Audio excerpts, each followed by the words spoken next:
Today, we're going to clearly understand the difference between the LINQ methods first and FirstOrDefault in C#. When working with collections, sometimes we need to retrieve the first element from a list or sequence. LINQ provides two common ways to do this, first and FirstOrDefault. Let's start with first. This method retrieves the first element, but there's an important detail. If the collection is empty, it throws an exception. Let me show you this practically.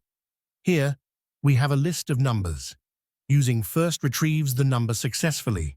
But if we clear our list and run it again, we immediately see an exception. Sequence contains no elements. Now let's look at FirstOrDefault. This method is similar, but behaves differently with empty collections. If the collection is empty, instead of throwing an exception, it returns a default value. For integers, that's 0. Notice, no exception occurs, making your code safer and more predictable. So, when should you use each method?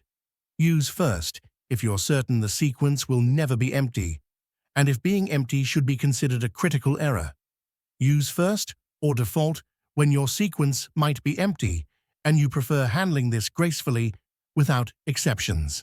Understanding this helps you write safer and more reliable code. Thanks for watching. If you found this video helpful, don't forget to like, subscribe, and stay tuned for more clear explanations of important C# concepts.